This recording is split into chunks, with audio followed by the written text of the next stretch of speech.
algo, las cosas se ponen feas. Y cuando lo intenta con doble fuerza, doblemente se ponen feas las cosas. Esperar otra cosa es engañarnos a nosotros mismos. Hay una lucha abierta y tenemos que entenderlo, que tenemos que pelear la buena batalla de la fe. No podemos esperar que afloje su presión el mundo, sino que la aumente.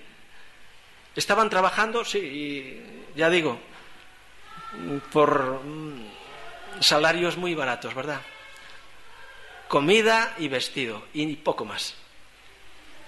Pero no era poco esto, sino que agrávese su servidumbre.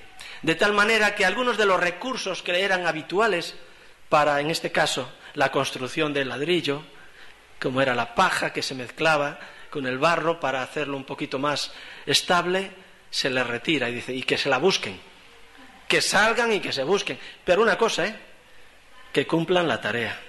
Algunos os estáis viendo en el trabajo mañana, pero vayamos al texto. La palabra dice, estáis ociosos. ¿Creéis que la gente entiende por qué estamos hoy a esta hora aquí? Esta gente está loca. Pasar una hora en el templo leyendo ese libro, cantando cánticos, haciendo oraciones, ¡qué tiempo perdido! Pero yo miro cuando salgo y paseo y veo las tabernas llenas de gente, otros lugares de vicio, y digo, qué manera de perder el tiempo. Eso sí que es una pérdida de tiempo, porque se podría hacer otra cosa. Pero lo que nosotros hacemos es una pérdida de tiempo. Estáis ociosos, volved al trabajo. Versículo 17 del capítulo 5, pero también en el 8 aparece la misma frase. El mundo no nos va a entender. No lo intentéis. Esta gente está perdiendo el tiempo. Estamos seguros que la liberación del pueblo de Dios viene de la mano de Dios, nunca del mundo, nunca. ¿De acuerdo? Es algo que nosotros tenemos que entender. La mano de Dios es por nosotros y es una mano fuerte, una mano capaz, una mano todopoderosa. Fijaos, Dios mantiene y refuerza su programa salvador sobre su pueblo. Voy a recitar un texto, no tenéis por qué ir hasta allí, pero bueno, si queréis, si lo estáis anotando, Isaías 43, versículo 13, dice, yo Jehová, y fuera de mí no hay quien salve. Lo que yo hago, ¿quién lo estorbará? Ojalá Faraón se hubiese dado cuenta antes de los problemas que se generaban a causa de su endurecimiento. Hubiese sido mejor a él, ¿verdad? ¿Quién puede estorbar al Señor? ¿Quién puede evitar que Él lleve a cabo su propósito? ¿Quién puede poner obstáculo a la salvación que Dios ofrece a su pueblo? Pensadlo seriamente. A veces pensamos que el camino está cerrado, que no hay vía de escape, que todos los obstáculos se amontonan en contra. Y no es verdad, porque Dios abrirá camino en el desierto.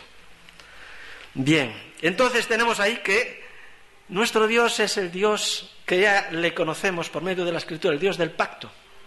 Se ha ligado con su pueblo por medio de un pacto y es fiel. Éxodo 6:2. Yo, Jehová, el Dios del pacto. Lo hemos visto el otro día, no voy a recuperar demasiada información del otro día, va a estar en breve colgada en la página, podéis ir allá.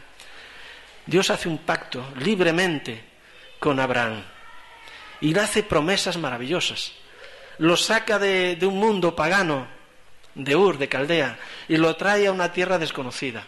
Lo sienta allí en una tierra que no le pertenece, porque ni la planta de su pie, donde ponía su pie, no sé si era un 42 o un 45, aquello no le pertenecía, era extranjero y peregrino. Pero Dios le dice, esto es tuyo. Y creyó a Dios. Y dijo, ciertamente, tú lo dices, así será. Y ese es el Dios de Abraham, de Isaac y de Jacob. Y a menudo oímos esta frase en la Biblia y no entendemos bien qué quiere decir. Es un Dios que se compromete con las personas, con las familias, con su pueblo. Es un Dios que mantiene su palabra a través de las generaciones. Una y otra y otra y otra y otra y para siempre es su pacto. Que no olvida su promesa, que no es un Dios incapaz de cumplirla, que ahora ya no es un viejecito que no tiene potencia para responder a la demanda de su pueblo, es el mismo eternamente. Su brazo es poderoso para salvar, y según su palabra así actúa. Yo soy el Shaddai, dice la Escritura, el Shaddai, el Todopoderoso. Versículo 3, Éxodo 6:3, ¿lo tenéis ahí? El Shaddai. Todo lo puedo. Todo es posible para Dios. Al que cree, dice, todo es posible, ¿verdad? Yo soy el Shaddai, os meteré en la tierra de la promesa. Versículo 8, Éxodo 6:8. Si Dios lo dice, ¿se volverá atrás? ¿Se habrá comprometido sin pensar en las consecuencias de lo que estaba diciendo? ¿Será que Dios no ve el futuro sabiendo que iba a haber muchísimos problemas para aquellos 2 millones de personas, que no sería fácil la salida y que ahora como que no podría? Sin embargo dice, soy el Shaddai, el Todopoderoso, el Omnipotente. ¿Habrá algo difícil para mí? ¿Habrá algún ser humano que me pueda plantar cara? ¿Que me pueda decir, ¿a dónde vas? ¿Qué haces? Es evidente que no. Y fijaos, os meteré en la tierra de la promesa. Está firmemente arraigado en la propia palabra de Dios. Lo jura por sí mismo. En la palabra se nos dice que no juremos, ¿verdad? Ni por el cielo, ni por la tierra. Pero Dios hace firme su palabra, porque dice, yo Jehová lo haré. Eso es tan seguro como un documento oficial firmado. Me comprometo a hacerlo porque yo lo digo. Y así lo vemos aquí. Yo mismo lo haré. Lo juro por mi nombre. Y no puede ser quebrantado. Es una palabra firme. Porque es, ya la tercera condición, vuestra heredad. Esto podemos pensar en Israel como un pueblo físico en un lugar del mapa. Pero podemos pensar en nosotros como pueblo espiritual. La promesa de Dios.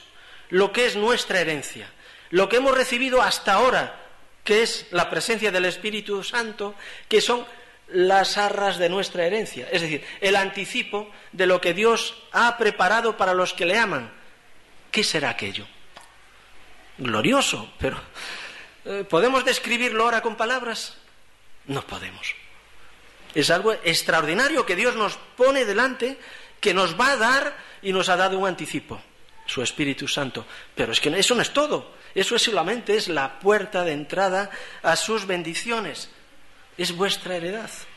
Para Israel era Canaán, ¿verdad? Atravesar el desierto y entrar en la tierra que fluye leche y miel, donde Jehová iba a traer muchísima bendición. Iban a disfrutar de esa presencia continua.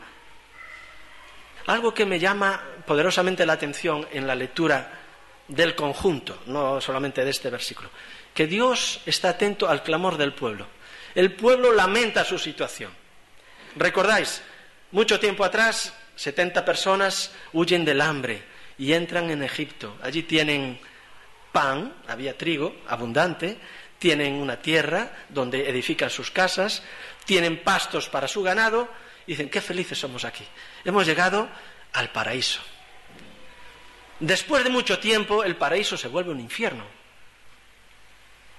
Y comienzan a clamar a Dios con amargura de corazón, diciendo, ¿dónde nos hemos metido?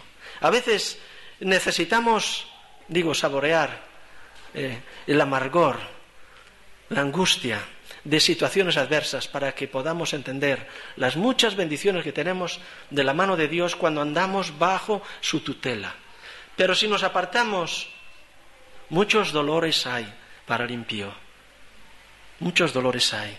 Así que claman al Señor, versículo 5 del capítulo 6, y el Señor oye. El Señor no está sordo, pero Él nosotros necesitamos aprender algunas lecciones de la mano de Dios. Necesitamos tomar tiempo para entender lo que Dios está haciendo. Versículo 6, yo los libraré de servidumbre. No iba a ser el faraón. Aunque conocéis la historia, ¿verdad? El faraón le dice, venga, iros, salid de aquí porque sois una plaga, fuera. Pero a la media hora dice, ¿y cómo los dejé salir? vayamos tras de ellos y que vuelvan a sus puestos. La idea de Faraón era retener, pero Jehová dice, los libraré de servidumbre, los sacaré de la esclavitud, los sacaré y los redimiré. Es decir, pagaré un rescate, los sacaré de la situación que están viviendo. Pensad que Dios no varía, en la historia no varía, es el mismo. No vayamos a hacer una imagen de Dios en la antigüedad y ahora hay otra imagen diferente en el presente. Él es eternamente Dios, el mismo ayer, hoy y siempre. Siempre. Pensad una cosa, que el mundo como sistema perverso no dejará en libertad a los oprimidos. Son sus esclavos y nosotros fuimos esclavos también, ¿verdad? No dejará en libertad. Pensad que solo la acción poderosa de Dios puede romper esas cadenas que lo retienen, solamente Él. Bien, ¿sabéis que el mundo siempre quiere copiar, emular las cosas espirituales? Tenéis ahí un ejemplo que nosotros vamos a leer ahora. En el capítulo 7, a partir del versículo 8 y hasta el 11, habla de un episodio muy interesante, ¿verdad? La vara de Aarón y la vara de aquellos hechiceros se transforman en culebras. Interesante. Mientras leía este pasaje, venía a mi mente otro pasaje posterior en el tiempo, en Hechos 8, versículos 10 y 11. Muy interesante. Estamos hablando de Simón el mago en la tierra de Samaria, y la gente decía de Simón, este es el gran poder de Dios.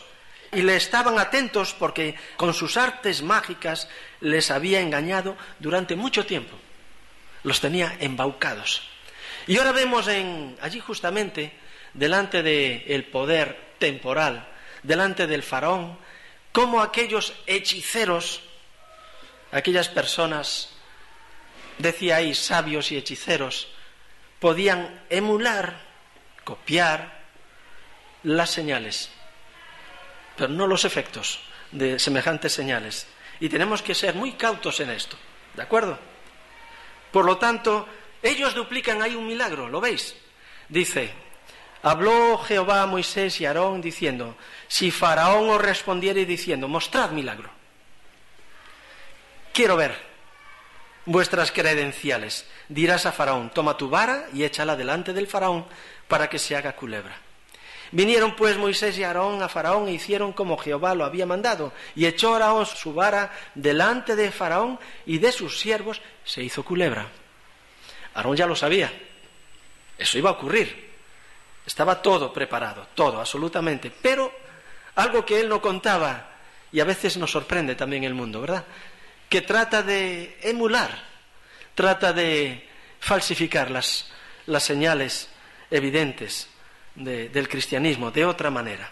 Por lo tanto dice, entonces llamó también Faraón a sabios y hechiceros e hicieron también lo mismo los hechiceros de Egipto con sus encantamientos, pues echó cada uno su vara, las cuales se volvieron culebras.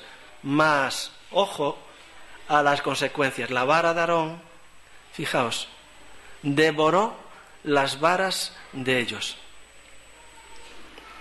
No se puede con el Señor y con su brazo de poder, no se puede. Algo que tenemos que aprender, se puede duplicar los milagros. La Biblia nos advierte de los últimos tiempos que vendrá un poder engañoso, que mucha gente estará atenta a ese poder, seguirán la voz del flautista, irán detrás de ese poder engañoso. Cuidado, porque no pensemos que todo viene de arriba. Juan nos dice que veamos qué clase de espíritu es, qué es lo que hay detrás de cada situación.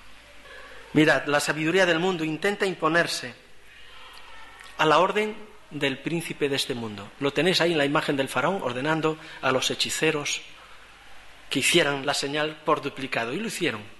Pero también tenemos en 2 Tesalonicenses un aviso de los últimos tiempos, donde Satanás moverá todo su poder, que no es poco, para embaucar a mucha gente. Dice la palabra en 2